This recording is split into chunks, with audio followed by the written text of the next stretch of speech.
Hello students, welcome back to the online sessions of the Material Science and Metallurgy. Myself Vivek Parikh taking the lectures on your subject known as Material Science and Metallurgy. Today we will be going to start a very new chapter that is known as an corrosion of the metals and the alloys. Now, you all are aware about the thing that what do you mean by the term that is the corrosion.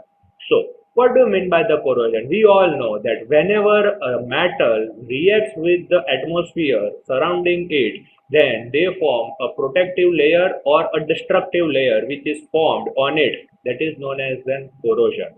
We are aware about the term that is known as an corrosion of an iron, the rust. The majorly we can see around us whatever the iron thing is there which is kept in a rainy season, it will try to corrode itself. A brown color layer is formed on the object of an iron. What is that thing? That is nothing but it is a corrosion of an iron, that is known as an rust. So in this lecture, in the following series of the lecture, we will discuss about the thing that is known as an corrosion. Now, you have always knowing that corrosion it is one of the major issues which nowadays world is facing, because there is a lots of crores of rupees has been lost due to this particular corrosion. Due to the corrosion of the metals, many things, many disaster has been taken place. Clear? So that is not the case that each and every time the corrosion is always a harmful. Sometimes due to this thing, there is also an helpful for us. Let us take one simple example of an aluminum. Aluminum, when it gets corroded, it will form an Al2O3. That is a film which is a passive film and which will act as a protective layer for that aluminum. So recall yourself that in our olden days people used to store the grains and all in the vessels of the aluminum. Why? Because that aluminum, what will happen, that aluminum will form a protective layer around it, and as a result what will happen due to that thing, as a result of which it is a very much helpful for us. So due to this thing, we must be knowing about the thing that is the corrosion is always not only the thing that it will always help us for certain type of the realization. So in this lecture, we will study that which are the different types of the corrosions which are going to take place and how we are going to prevent that particular thing. So let us discuss about the thing that is the corrosion. So corrosion, as I told you, it is the deterioration of a metal as a result of the chemical reaction between the metal and its surrounding. Whatever the surrounding we are having, that is the surrounding will react with a metal, and as a result of which what will happen, corrosion. Who is the major thing taking place? That is, it is an oxidation process. Why? Because from the surrounding, which gas is responsible for us? The oxygen gas is majorly responsible for the corrosion of any of the metal. Clear? So as a result of which what will happen, due to the corrosion there is always a loss of electrons are there.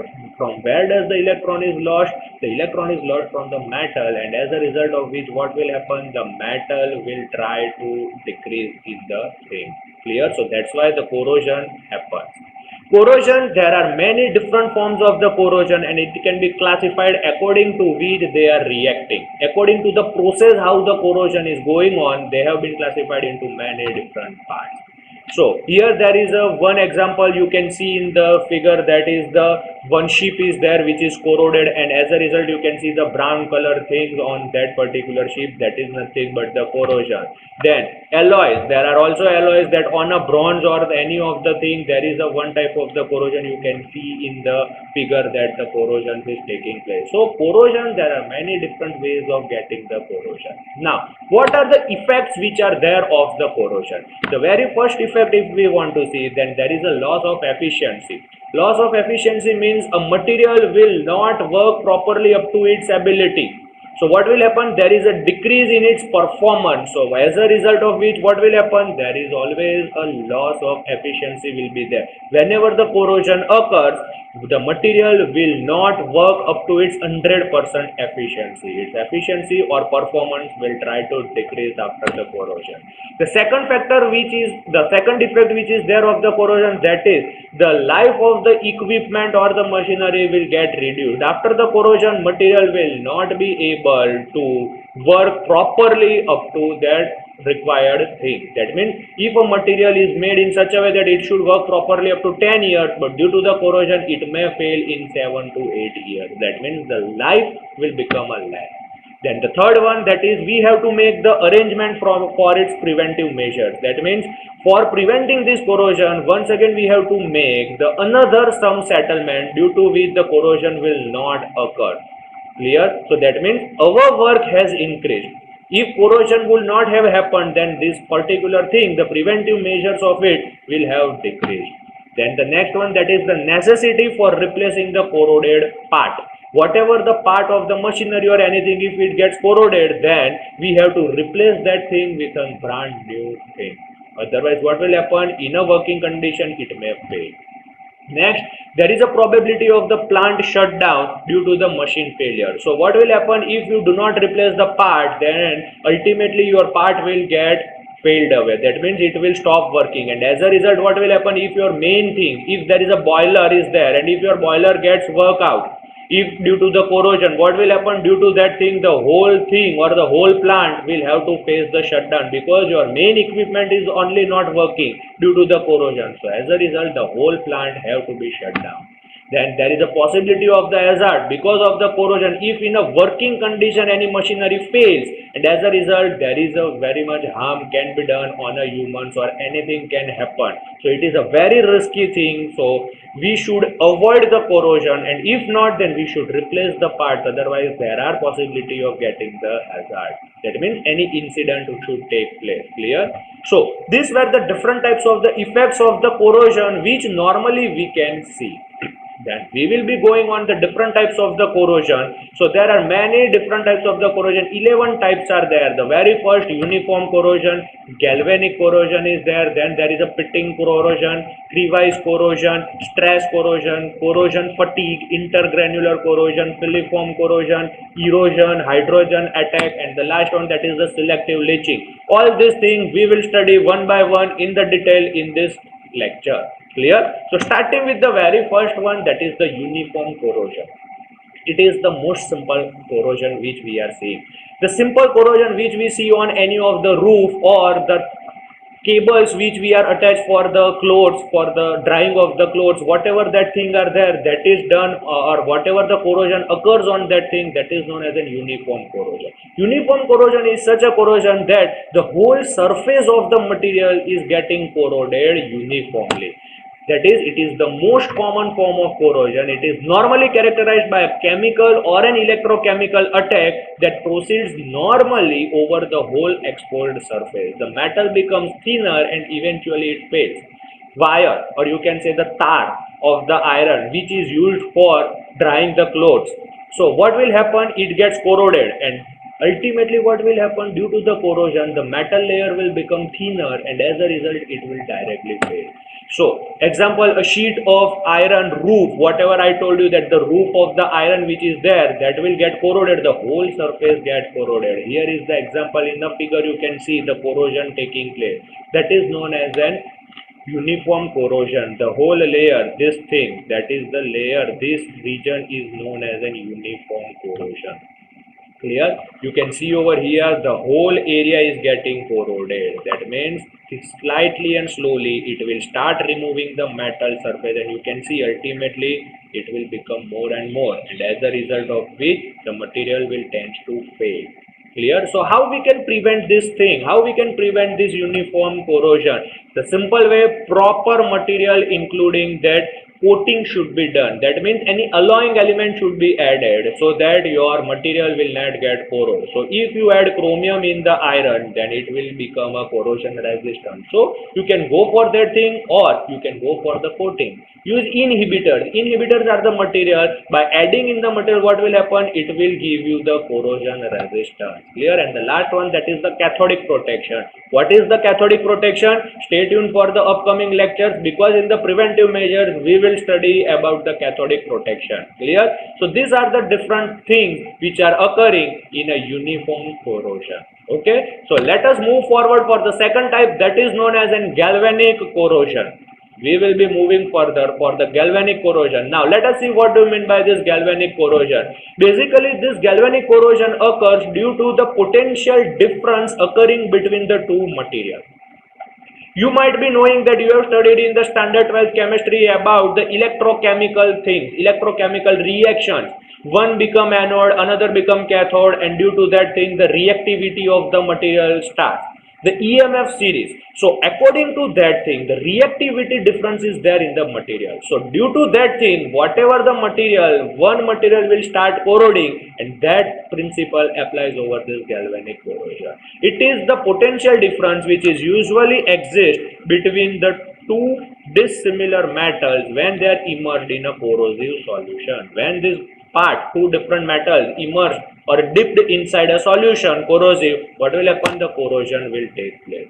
After that, what will happen? The less resistance metal, it will become anode, and the more resistant metal will become a cathode. So what will happen? Usually anode gets corroded more and cathode gets corroded less. So whenever that two things are there together, what will happen? Only anode gets corroded, cathode is not affected by it. Clear? So cathode is always protected. So the material which we want to protect is always kept as a cathode, and the material which we do not want to get safer, that we are using it as an anode. So what will happen? Anode gets corroded, and as a result cathode is safe enough.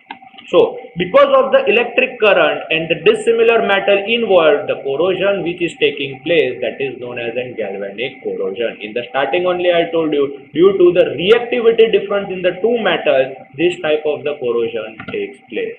Example, a simple example, that is a tri-cell battery. You are knowing there is a paste which is there in between the whole cell, that will act as an anode, and the outer layer of the zinc will act as a cathode. So what will happen? The internal thing will start using, anode will get used. So as a result, after some time you can see your cell is not working, because if you rupture that cell, you will find that there is no paste which is left inside that cell. So that's why your cell is not in a working condition. But whereas the zinc which is on the top, it is as it is. Why? Because it will act as a cathode, and the graphite rod and the paste which is kept in between that dry cell, that will get corroded. So as a result, the thing or the corrosion which happens, that is known as a galvanic corrosion. Clear? So now, what are the effects of this galvanic corrosion? Galvanic corrosion occurs in the atmosphere and depends largely on the type and the amount of moisture.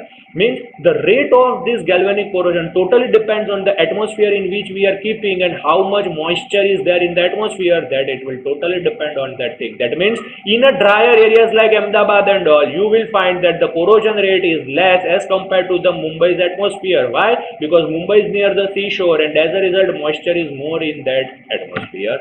Then galvanic effect is usually greater where near the junctions with attack the thing in an increasing degree. That means wherever the junctions are there, wherever you are using the bolts and all that thing, means if there is another thing which is there at that particular point, the corrosion will get more as compared to the other parts of the material. The area which is affected, that is the cathodic to the anodic ratio, depending on that thing, the corrosion occurs. Here we can see that if this is the thing, that is the zinc will behave as an anode and your steel will become as a cathode. So you can see what is used up, the thing which is used, that is only zinc has been used. There is no effect on the steel. Whereas you can see over here that cathode, that is tin, and steel, that is anode. Firstly, some corrosion occurs on this cathode. Why? Because your anode, that means steel, is not exposed to the atmosphere. Here there is an atmosphere, but your steel is not exposed to the atmosphere. So what will happen? There is some amount of corrosion occurring on the cathode. Whenever there is a free area available, directly it will start reacting on the steel.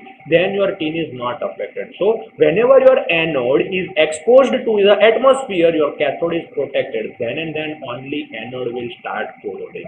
Clear? So now how we can prevent this galvanic corrosion? We can select the combination of the metal as close together as possible in the galvanic series. So what will happen? If the reactivity is same almost, both the metals will be safe enough. Avoid unfavorable area effect, that is small anode and large cathode. Why? Because if there is a small anode, what will happen? It will get corroded fast. After that corrosion, it will get for the cathode. So make sure that anode is sufficient enough so that it gets corroded. Then we should use, that is the insulate dissimilar metal. That means whatever in a material, if you are adding some insulated metal, it will not allow the corrosion to occur. Apply coating. If you are applying the coating on that particular thing, then also it will be safe. Add inhibitors. Then you can go for the threaded joint. Install the third metal, so that what will happen, your two metals which is there, that will be safe enough and your third metal will get corroded. So these are the different types of the preventive measures which we can go for this thing. Clear? So this was about your galvanic corrosion. So remaining corrosion methods we will be discussing in our upcoming lecture. So what we have studied in this lecture, that is the basic definition and the basic concept of the corrosion, and we have studied two types of the corrosion, that is uniform corrosion and the galvanic corrosion. Clear? So in the next lecture we will discuss all the different types of the corrosions which are remaining. Till then, thank you.